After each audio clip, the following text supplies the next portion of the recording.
अमृत वचनों से हम सभी का मार्ग प्रशस्त करें। आनंद आयाम अंतर्राष्ट्रीय खुशहाली दिवस के अवसर पर मंच पर विराजमान हरिद्वार से पधारे परम पूज्य महर्षि मधुसूदन जी, आपको प्रणाम कर रहा हूं, आपका अभिनंदन करता हूं। तालियों से हम मध्य प्रदेश सरकार की ओर से उनका स्वागत करें। इसी कार्यक्रम में मान्यवर अभय महाजन जी, दीनदयाल शोध संस्थान के सचिव हुए हैं, हमारे बीच चित्रकूट से पधारे हैं। दाजी की टीम से श्रीमान रामकृष्णा जी, आप हमारे बीच पधारे, आपका भी स्वागत है, अभिनंदन है। डॉक्टर जामदार जी, आपका स्वागत, अभिनंदन। सचिन सिन्हा जी, आशीष गुप्ता जी, मंच पर उपस्थित समस्त अतिथिगण, एक बार जोरदार अभिनंदन सबका कर दें। ये विषय बड़ा कठिन है और बड़ी चुनौती के बीच में मुझे खड़ा कर दिया है। आनंद के आयाम और अंतर्राष्ट्रीय खुशहाली दिवस। अब ये खुशहाली और आनंद, सुख और दुख के बीच में से समझने का, देश का और दुनिया के बीच का जो अंतर है, ये बड़ा सरल भी है लेकिन भारी कठिन भी है। हमारे लिए महाराज जी ने भगवान कृष्ण के जीवन के प्रसंग, उनके मुखारविंद से गीता और गीता के बाद गीता के बारे में लोगों की मान्यता, समझने के भाव, ये सही है। भगवान कृष्ण के जीवन के कष्टों को भी हम समझ सकते हैं, उनके माता पिता के कष्टों को भी समझ सकते हैं।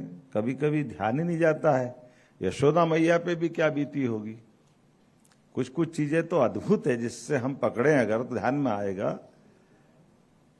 नंद बाबा और यशोदा मैया, वो तो अपने गोकुल में है, उनको तो कोई कष्ट नहीं है, लेकिन मित्र का परिवार कष्ट में है।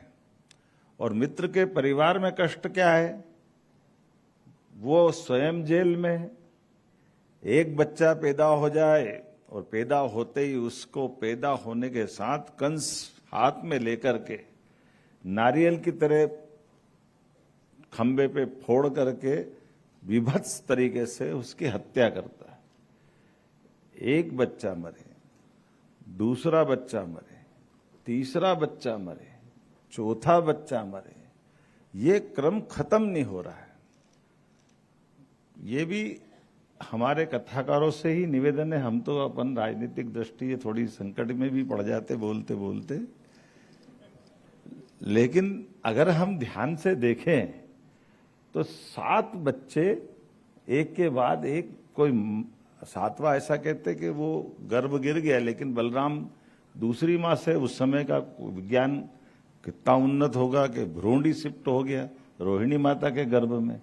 7 माँ एक के पेट में, दूसरे 2 माँ दूसरे के पेट में। अब ये उस काल का विज्ञान हो सकता है उतना होगा, मैं तो उस पर भी नहीं जाना चाहता हूं। लेकिन 8वें बच्चे को बचाना है और समाज के सामने ये चुनौती भी है कि ये भविष्य की बड़ी धरोहर है, एक बड़े संकल्प की पूर्ति होगी, बड़े कष्ट का अंत होगा। तो बच्चे को बचाने के लिए युक्ति बुद्धि से आज भी मुझे लगता कितना चुनौती का ये मुद्दा होगा कि यशोदा मैया और नंद बाबा अपनी संतान को, अपने मित्र को मरने के लिए दे।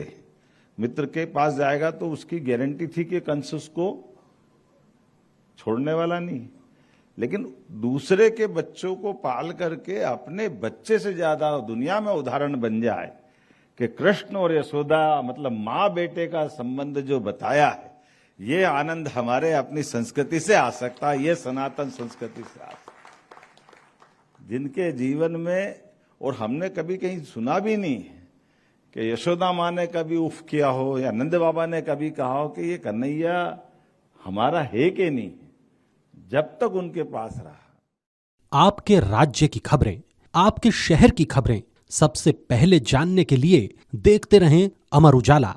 चैनल को सब्सक्राइब जरूर कर लें और पाएं हर अपडेट।